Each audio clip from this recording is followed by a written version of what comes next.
The first thing he notices is the car, a sleek silver Bullet utterly out of place on the sun-baked asphalt of County Road 7, its hazard lights pulsing a frantic, expensive rhythm. The second is the woman, leaning against its disabled rear fender, looking as out of place as her vehicle, her frustration a visible shimmer in the humid August air.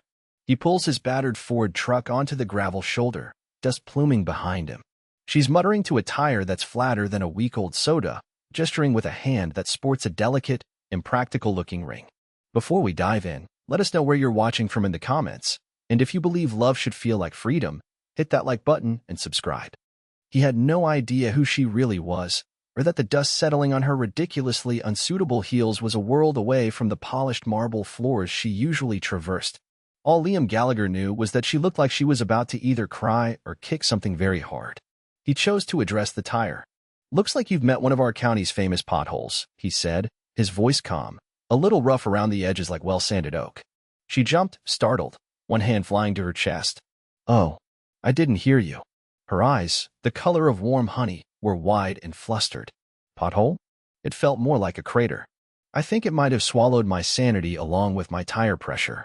A small, rueful smile touched her lips, quickly chased away by a fresh wave of dismay. "And of course, there's no signal out here. Not a single bar. It's like I've driven into a technological black hole." Liam just nodded, already assessing the situation. The tire was shredded. "You got a spare?" She blinked. "A what?" "Oh, a spare tire." "Yes, I think so." "In the back part?" She gestured vaguely towards the trunk. He had a smile. "Mind popping the trunk?" She fumbled for a moment with a key fob that looked more complex than his entire dashboard, eventually succeeding. Inside, nestled amongst what looked like several very expensive, very new suitcases, was indeed a spare, albeit one of those temporary donut things. "Right then," he said, pulling a sturdy jack and lug wrench from his truck bed. "Let's get you sorted." She watched, arms crossed, as he worked with an easy, practiced efficiency. The sun beat down, and a bead of sweat trickled down her temple. He noticed she didn't complain about the heat, just watched him, an odd, unreadable expression on her face. He was aware of her gaze, a quiet scrutiny that made the back of his neck prickle, not unpleasantly. He was used to being invisible, or at least, not the subject of such focused attention from someone who looked like she'd stepped out of a magazine. And just like that, a man smelling of sawdust and quiet patience became the most grounding thing she'd encountered in a lifetime of gilded cages. Liam Gallagher's world was one of wood grain and quiet labor. His small workshop, attached to a modest clapboard house a few miles outside the tiny town of Harmony Creek, smelled perpetually of cedar, pine, and varnish. Mornings began with the crow of his neighbor's rooster, followed by strong, black coffee brewed on an ancient percolator, and then the satisfying rhythm of saw, plane, and chisel. He wasn't a man of many words, finding his solace in the transformation of raw timber into something useful, something beautiful. His hands, calloused and strong, knew the language of wood intimately. He lived simply, his old dog, Buster, a lumbering, affectionate mutt of indeterminate heritage, his most constant companion.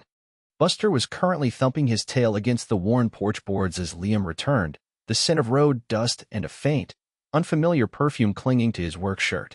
Clara, who had introduced herself as Claire, with a slight, almost imperceptible hesitation, had insisted on paying him for his help. He'd waved it off, saying, "Just happy to help. Be careful on that donut, now. Don't go over 50. She looked at the $20 bill in her hand as if it were a foreign object, then tucked it back into a ridiculously small purse. "Right. Of course. Thank you, Liam." Really? The small town of Harmony Creek, when she finally limped into it on her temporary spare, consisted of a single main street with a general store, a diner promising world's best pie, a dusty hardware store, and a two-story building that housed the Harmony Creek in vacancy. It was a far cry from the five-star resorts she was accustomed to, but the vacancy sign felt like a benediction.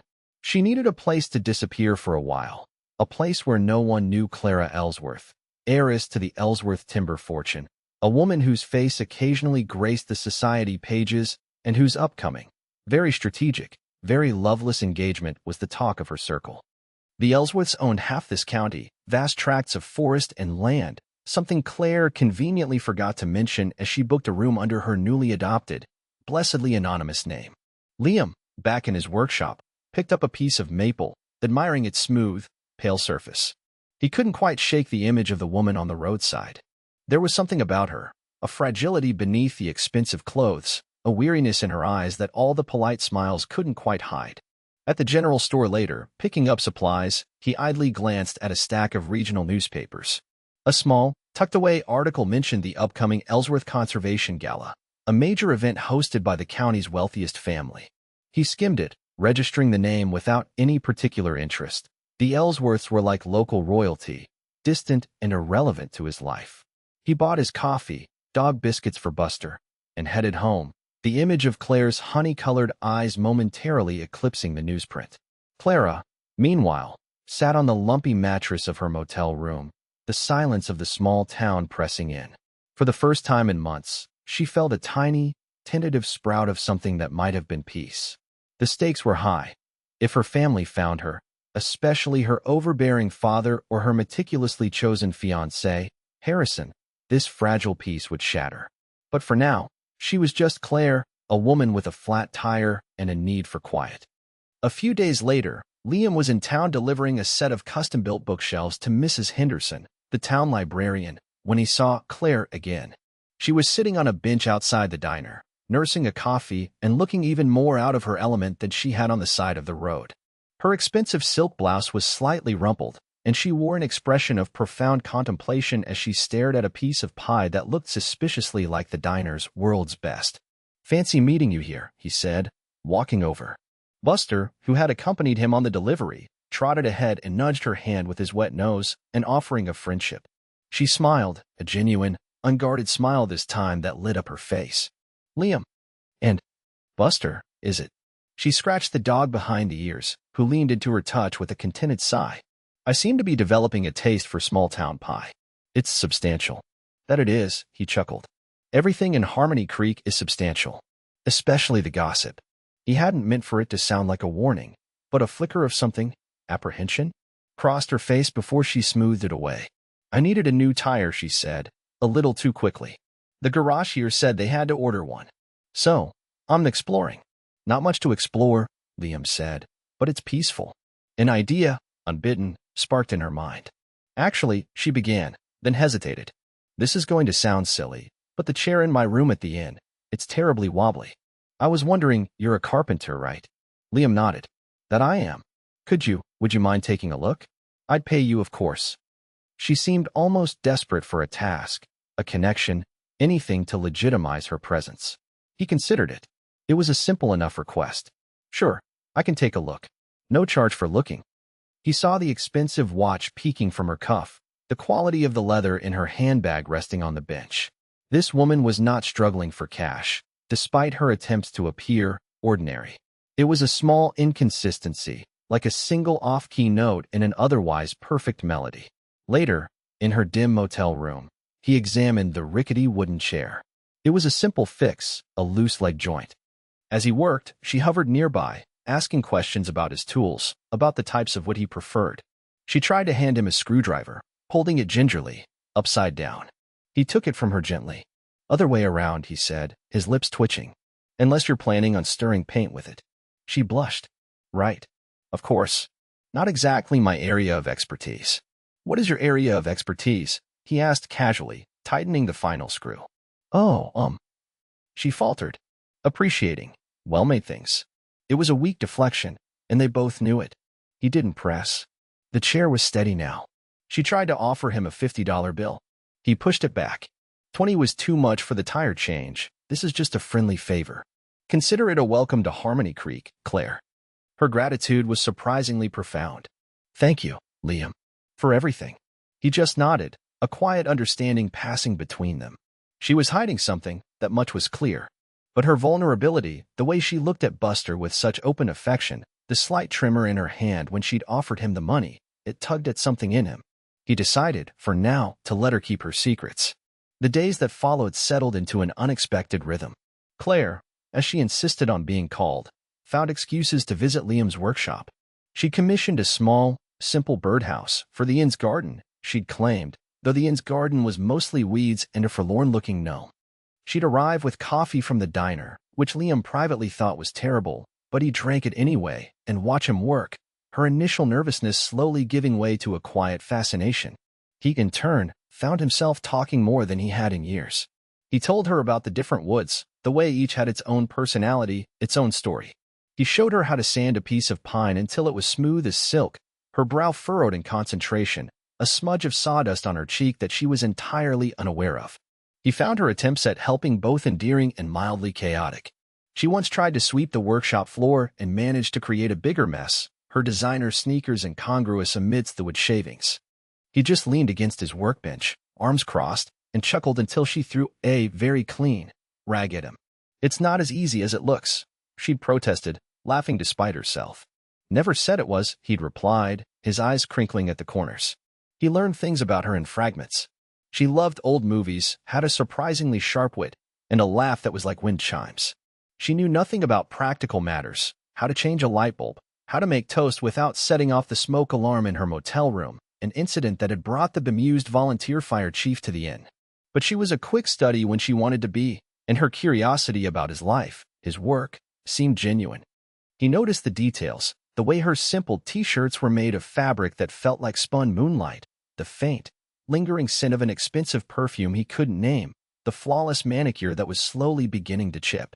He once saw a label on the inside of her jacket when she hung it up, a discreet but undeniably Parisian designer.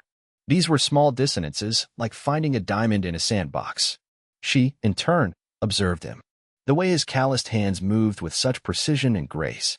The quiet pride he took in his craftsmanship. The kindness he showed to Buster, the easy respect he garnered from the few locals they encountered. He was a landscape of sturdy contentment, a stark contrast to the restless, gilded world she'd fled. She started to feel the tight knot of anxiety in her chest begin to loosen, just a fraction. She told herself it was the country air, the peace and quiet. She tried very hard not to admit, even to herself, that it might have something to do with the quiet Carpenter with the thoughtful eyes. One afternoon, while Liam was putting the finishing touches on her birdhouse, painting it a cheerful blue, Claire was idly flipping through an old farming almanac she'd found on his porch.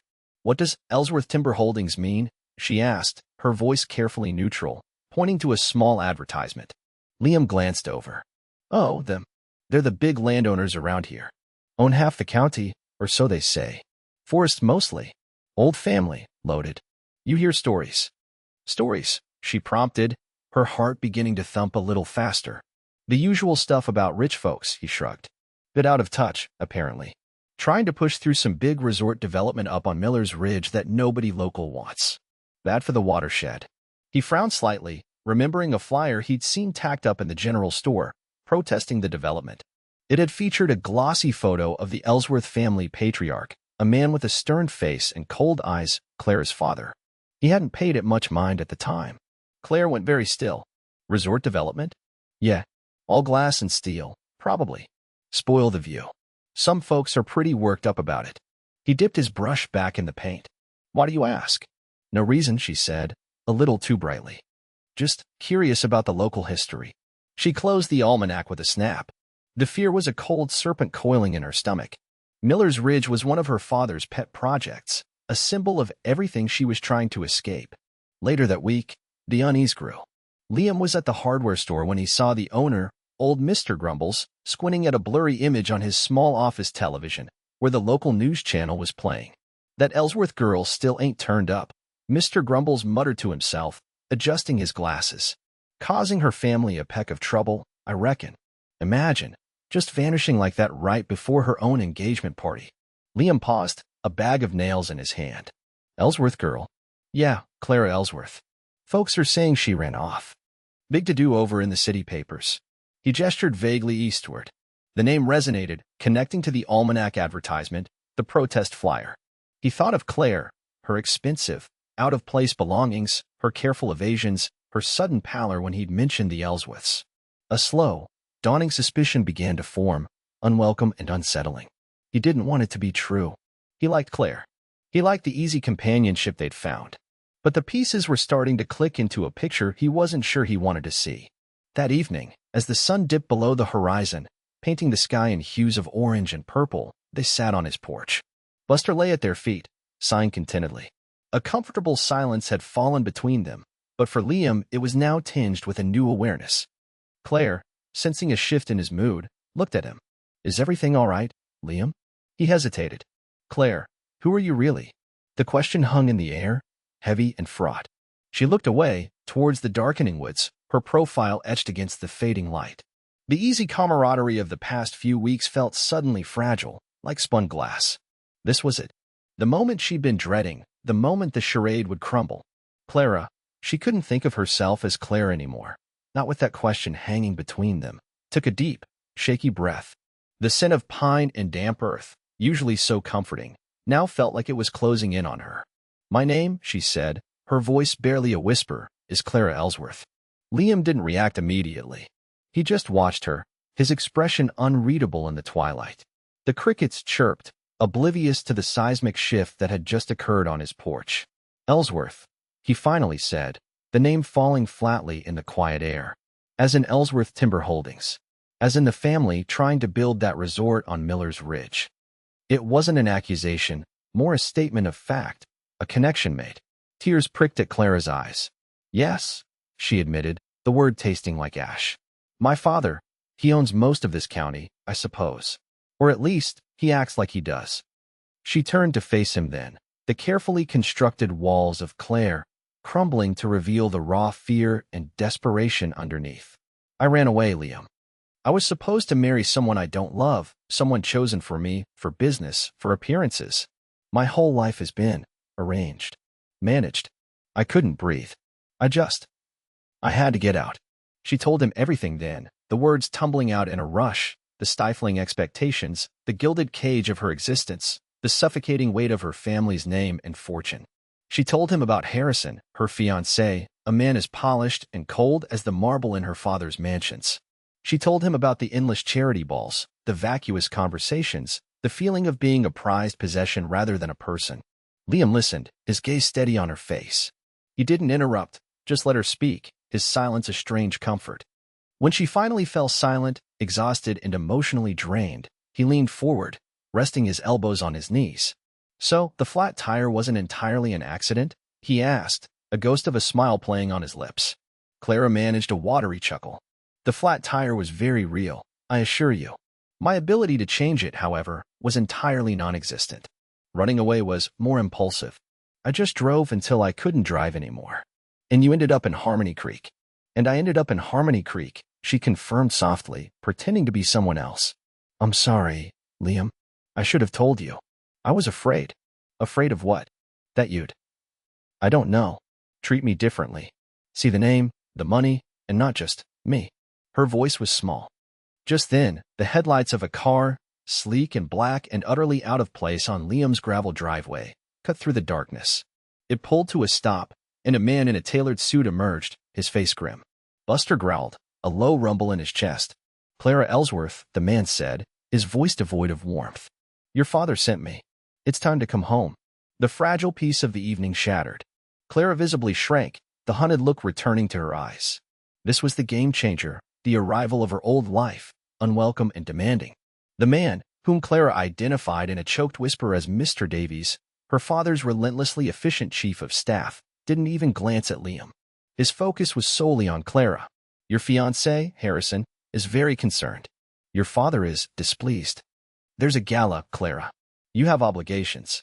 His tone brooked no argument. It was the voice of her gilded cage, come to reclaim her. Clara looked from Mr. Davies to Liam, her face pale. Liam stood up slowly, placing himself subtly between Clara and the newcomer.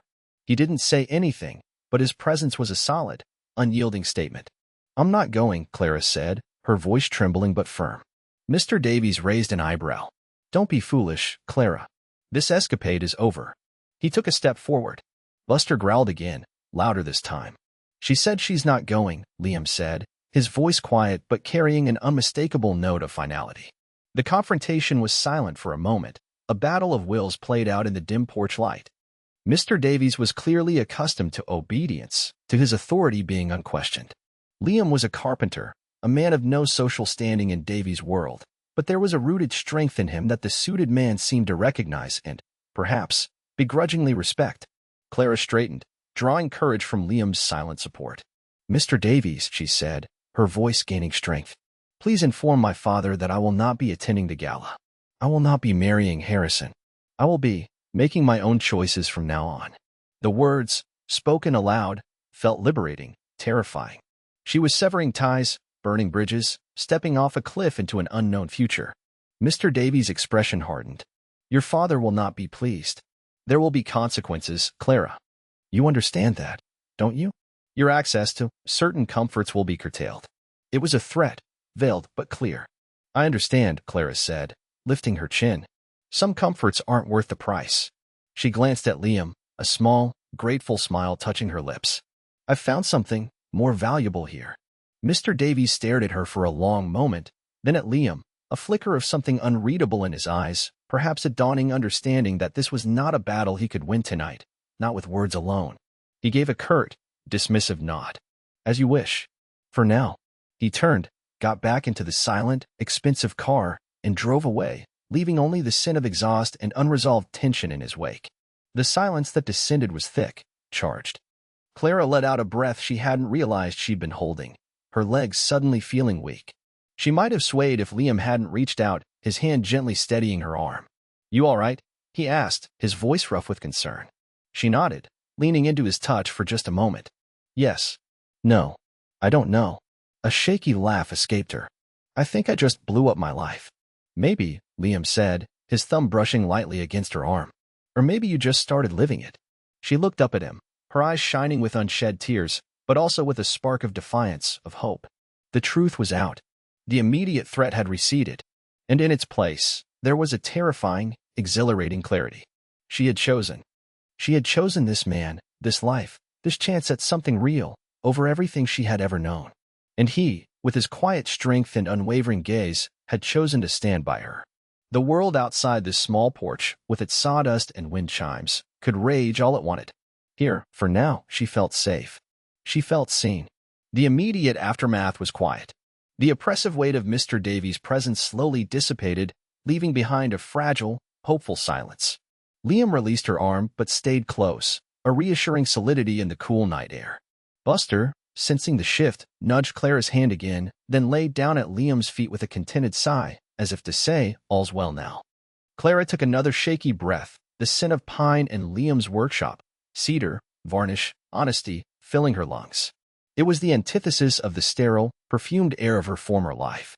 He'll tell my father, she said, more to herself than to Liam. There will be fallout. Accounts frozen, I imagine. Headlines, perhaps. A small, wry smile touched her lips. The Ellsworth heiress shacks up with a small-town carpenter. It'll make for quite the scandal. Liam finally smiled, a slow, genuine smile that reached his eyes. We can handle scandal. Can you handle my coffee? She laughed, a real, unrestrained laugh this time, the sound surprisingly loud in the stillness. It's truly terrible, Liam, but I think I'm developing a taste for it. He led her inside, into the warm, cluttered kitchen of his small house. It was a world away from the cavernous, impersonal kitchens of her youth. Here, everything was worn, used, loved. He poured them both mugs of his infamous coffee. She took a sip, grimaced playfully, then took another. I don't know what happens next, she admitted, cradling the warm mug in her hands. I have some money of my own, a trust fund my grandmother left me that my father can't touch. It's not the Ellsworth fortune, but it's enough. Enough to start over. If I want to. And what do you want to do?